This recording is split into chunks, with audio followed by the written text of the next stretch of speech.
part 3, baby. Here we go. This is part 3 of our 2024 setup, preparing for the new year, because New Year's Day is our favorite.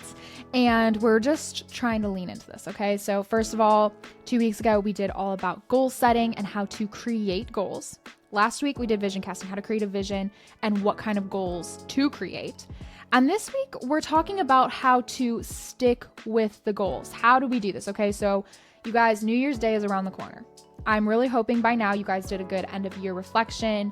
You figured out what you want for the new year, and then you took that time to create those 5 areas of a vision and set up your goal system for everything you want to do. Get yourself a big vision board, whether it's like physical or just digital, whatever that looked like for you. And you wrote it all down, you got it all on paper, and that's beautiful. But how do we keep these things consistent then? Because pretty much everyone is done with their vision board, their goals for the new year by February, which is just so sad. And I want to be consistent with you guys. I don't want this to be a resolution. I want this to be a lifestyle. This is something that we are tangibly doing.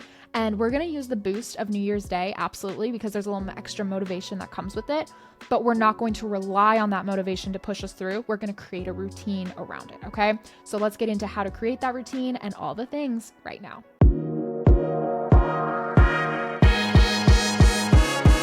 The drink of choice is once again water, because my voice is parched and I really just have a lot to say. I'm really excited about this episode. I've been loving this little mini series that we've done about preparing for 2024. And this is step 3. Okay. This is the third thing that we need to really focus on before we launch into the new year of 2024, launching into everything that it has for us. And I'm excited about it. Okay. So I'm assuming that you've done the goal setting episode and the vision casting episode, because those are really important. And you've taken all the steps. We have the vision, we have the goals, but now what do we do to make sure it actually happens? What do we do to make sure we stay consistent? So something that I talked about is the umbrella goal, really important. So we have our vision, which has the 5 areas of life that we want to work on, okay? And under that, we have our umbrella goals, big goals that we want to accomplish. I love the example of starting the podcast, starting a business, whatever. So you want to start a podcast, create a brand for it. Then you have all these mini goals underneath it of things that need to happen before you're able to step in and ultimately accomplish that goal. And you know that goal has a due date. So we know what time it needs to be done. So now what? Because, oh gosh, it's so depressing to think about the fact that so many people give up on their goals by freaking 2024, by February of 2024. And I don't want that for you. Okay. I want you to be part of the 1% that just pursues this all year round. I want this to be a lifestyle adjustment for you rather than a resolution that goes by the wayside. I'm not really like in love with the word resolution. Which sounds very strange because my favorite holiday is New Year's and I love it so much. And when you hear New Year's, you like instantly think resolution. But the truth is I love the motivation that comes with New Year's, and we're going to pull on that as much as we can.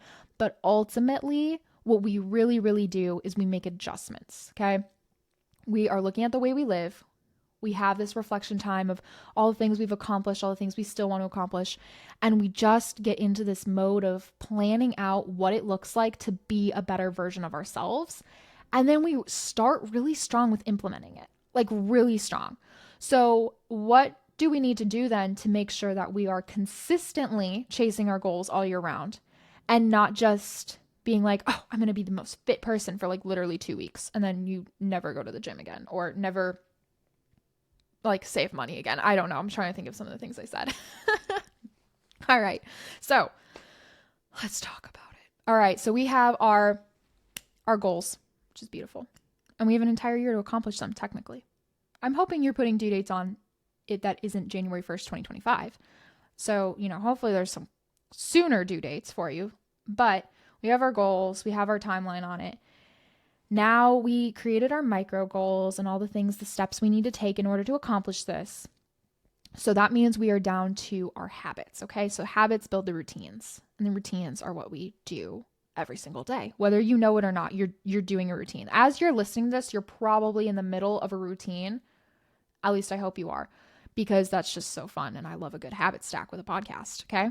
So in order to succeed at your habits, you have to do three things. You have to make it obvious, you have to make it attractive, and you have to make it easy as possible. Okay. So let's use the podcasting example because I think the easiest one to think about this one is for the gym, but I want to make it a little more challenging. Okay. Because the gym is the gym, and that's lame because that's everyone's goal ever. So let's say you want to start a podcast. Okay. You need to make it obvious. That means I need it somewhere that this is my goal. So for me, I actually had it on my desktop on my wallpaper. I love this so much is I put my goals on my wallpaper every new year. And so I have it listed there. So every time I open my computer, it says, start a podcast. And you're like, oh my gosh, I forgot. That's like my goal. What do I need to do today to start a podcast? So it's very obvious. It's something I'm focused on. When I go into my office, I have my planner right there. It's usually open, and on it will be the goals for the week, all of that. I try to keep my goals very, very obvious to me. So that way they're not really falling to the back of my brain ever. Okay. So we're keeping it obvious. We're making it attractive. Okay. So what are all the good things about starting a podcast? Well, I get to hang out with you guys all the freaking time, and it's amazing. And so you think about all of the good things about a podcast and you start to kind of build that up. Even just silly things like creating an aesthetic background for your desktop where, the podcast like looks pretty and stuff like that. All of that is important. So you just want to make it attractive. You want to make it a fun thing to do as well. So for me, checking off a to-do list is like the most satisfying thing to ever happen to me ever. So I create a lot of to-do lists, usually with some pretty weird to-dos. Like when I was starting the podcast, I like literally had it on my to-do list that I needed to create an email signature. Not the email address, the signature of the email address. It takes you like 30 seconds to do it. But it was on my to-do list and it felt really good to accomplish it, right? It was part of the email side of this goal. So what I'm saying is like I make it attractive by very easy to just mark it off. And that kind of moves into the next one then where it says as easy as possible. So if you think about the goal overall, create a podcast brand. Well, that's not very easy. But when you break down all the little goals, that is easy, okay? So obvious, attractive, easy. You don't want it to fall to the back of your mind. You don't want it to be something that you hate doing, and you really don't want it to be something that sounds a whole lot harder than it has to be with a lot of steps. So those are the three things. And if you're trying to break habits, just go with the opposite, okay? You want it to be hidden, you want it to be ugly, and you want it to be hard. So if you're trying to break a habit, that's just something good to know as well. Try to take it out of your area, your space, your immediate space. Try to make it something that is actually kind of challenging to do. It's not easy, all the things. Okay. So now we're going to jump into the steps because we know we want it obvious. We know we want it attractive. We know we want it easy, but we're going to break that down a little bit more because we're breaking it down by the moment, not the task. Okay. So first of all, I love the relative question is how is this relative to my life? How is this relative to who I want to be? So when you ask yourself the relative question for a goal, I think that's really easy to then apply to your habit and your ultimate task before you because you want your habits to stick, right? So with our goals, we're trying to cultivate habits. So when we ask ourselves, why are we doing this? We then are able to apply that not to just the formation of the goal, but then the motivation behind the goal. Okay. So when we ask the question, why for a goal, it's whether or not we want the goal to be in place. But when we ask the question for why with a habit, it's what is driving us to actually perform right now. Okay.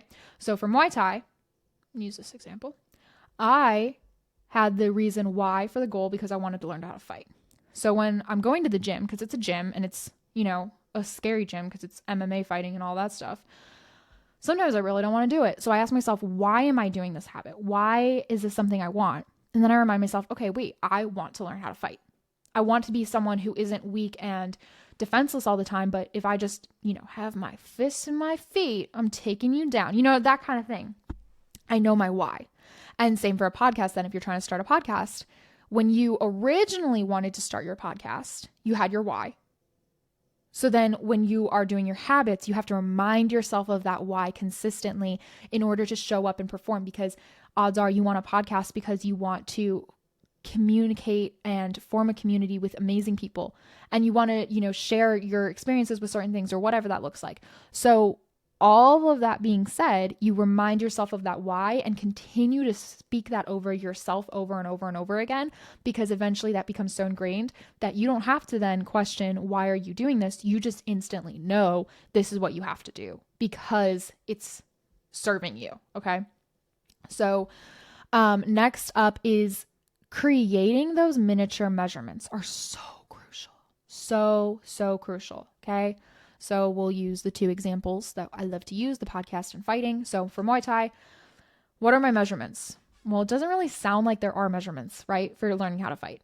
There are. So we're going to do them. Okay. So first of all, when you're getting started, I knew I needed to sign up for a trial class. I needed to try out a couple gyms. I knew I needed to get equipment. I knew I needed to sign up for the membership. I knew I needed to create a space in my calendar. You have all these miniature measurements, and then learning how to do it is important, learning different combos, all of that. And then for the podcast, again, there are so many measurements that you can, apply to this. And if you already have something going and you're not trying to start something new, where do you want it to go? And measuring out all of that. What are things that you can check in the box to make sure you're moving in the right direction? These large things that we don't want are going to make it so that way they're not measurable. And when a habit isn't measurable and you don't feel like you're growing, you're going to stop doing it. We consistently do our habits because they give something back to us, right? So we consistently order Uber Eats because we get food that's super easy, okay? But we're going to try to make that habit harder to reach and create a new habit of cooking. So we need to be consistent. And what are measurements when it comes to cooking then, right? Could be money that you're saving. It could be different recipes that you're trying. You have a recipe list of things that you want to try and you want to mark them off as you go. It could be a health factor of trying to lower blood pressure, all of this, okay? What are the small measurements that directly tie back to the why of what you're doing, okay? So when you're forming the habit, your why is your base, and then those measurements all tie back to why am I doing it? And then making sure you're moving forward towards your why. You have to keep moving forward because otherwise your habit's going to go stagnant. You're not going to do it anymore, okay? So when it also comes to forming these habits, this is so freaking important. You have to start small. You can't jump off the freaking deep end, okay? I'm telling you. This is where I think a lot of people hit a roadblock when it comes to New Year's Day because you have these goals, you created your vision, and now you're going to go jump off the deep end and you're going to say all of this is going to be done by February or bust. Okay, that's not important. And this is why you put those due dates on there, because you space out all the things you want to do. You try to space yourself out and give yourself time, because if you rush things, it's not going to go well. So again, let's do this. Podcast. If you don't start small with it, if you expect for your first episode for you to blow up and all of a sudden next thing you know, you're the next Alex Earl on TikTok, but except you're in the podcasting world, you're setting yourself up for failure. This happens all the time in the wellness space, where you start a skincare regimen, you start a diet, you start a workout routine, and all of a sudden you expect clear skin, you expect to have this body that you've been working towards and all this stuff 2 weeks into January. You're actually starting to form a habit, and then you go, ooh, you know what? I've been putting in all this work. I changed every habit. I changed everything about myself, and I'm not where I thought I would be. It's because you dove off the deep end, and now you're drowning. You didn't learn to swim. We like a nice wade into the deep end, okay? We're not jumping, we're wading in, because that is how we prepare ourselves. That is how we get to the point where we're able to stay afloat with all of the chaos around us instead of letting it drag us down, okay? And if you don't start small, you're not going to be able to be consistent. So when it comes to nutrition, if you have the goal to eat more whole foods, less processed foods, that's great. But if you go into your pantry right now, throw out all the goldfish, all the Oreos, all the peanut butter, everything that's processed, and you just toss it all. You have no food in your house, you're starving. You will order Uber Eats. You will order fast food tonight. You're going to be starving. And let's say you even go as far to replace the groceries. But if you haven't learned how to cook, or you don't know recipes that you genuinely enjoy to replace it with, you're going to stare at all the vegetables and go, never mind, I'm going to go eat this. Frozen pizza. There we go. Okay, so you have to start small. So let's say it's the nourishment thing. If you want to be better at nourishing your body with whole foods, start replacing specific meals. Try new recipes 2-3 times a week. New recipes that you're going to look up on Pinterest that are whole foods. So you have your why, you want to be with your whole foods. You have your measurements, 2 to 3 meals a week you want to replace. And you're starting small because you're going to slowly replace those meals instead of going cold turkey, and allow yourself to start enjoying creating recipes, find foods that you actually enjoy eating, and then you're going to be able to build up. So maybe by July, you actually eat all of your dinners at home and you cook them all. You still do some lunches out, but that's okay. And your breakfasts are fairly healthy. And then by the end of 2024, next thing you know, you actually enjoy cooking. You found a lot of whole foods that you enjoy, and you aren't necessarily obsessed with the processed foods anymore. In fact, you barely ever eat anything processed anymore. Do you see what I mean? We build up to that nice, slow start that allows us to keep our consistency going. And it's measurable because you're marking things off each time. You're getting a little bit better, and then you're finally at your goal for the end of the year that you can then build on, okay? Oh, I'm getting out of breath. I gotta talk slower. Anyways, okay. Next is the incentive idea. I talked about this briefly before for some of the larger goals. Incentives are so nice, and they don't have to be insane incentives at all. I love the small ones. I love the little ones. Sometimes tangible items are perfect. They're really helpful. I love a good, you work out consistently for 2 weeks, a month, whatever, and you get a new workout set. Like that is just the perfect one. It always keeps me consistent because right when I'm feeling lack of motivation and I want to stop something, I'm like, oh, I'm so close to getting my new workout set though. I don't want to lose that. And having someone else in charge of your incentives is sometimes helpful because let's be honest, have I had an incentive, dropped the ball, didn't perform with my habit, and then still bought myself the incentive? Yes. Yes, I have. And that is not good. No bueno. No bueno. So what we do instead is we let someone else be in charge of the incentive, and then we can show like, hey, we did this, and then you get the incentive. That's really helpful. But obviously like money is not always able to be easily spent on like everything. So you sometimes need to be able to have smaller incentives like, maybe you get to read a thriller book if you finish your self-help book, if that's something you're into. Or maybe you get to watch your favorite movie that just came out on Netflix. Like it's a great movie or you've been looking forward to seeing it, but you need to accomplish these goals first. You're going to allow yourself on Friday to watch that movie if you accomplish all these things. You know what I mean? It can be so simple like that. These little incentives that help push you through. And then you can have big incentives with the big projects. So you want to start a business. Okay, let's say your business is growing the first time that you reach 5K made. So you want to make $5,000 with your business. As soon as you do that, you get to take a weekend trip to wherever you want.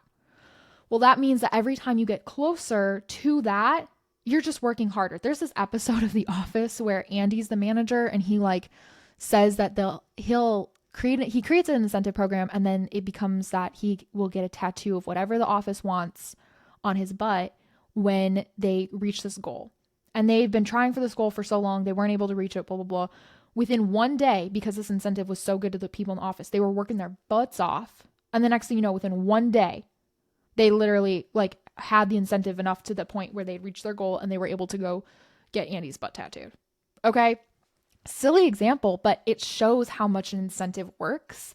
And it's really cool because it's something fun to work towards. And there is something so psychologically exciting about working towards a goal when there's something waiting for you at the end. It's just a beautiful thing. And for a lot of people, this is like a true psychological fact. For a lot of people, the work towards a goal is more enjoyable than once they reach a goal. And that's why you have people who, when they reach their goals of like becoming a multimillionaire or, buying a certain car or buying a certain house or whatever, they actually feel a little sad when they reach it because they thought the whole time that all they wanted was this goal, but really they were experiencing the endorphins of reaching for the goal.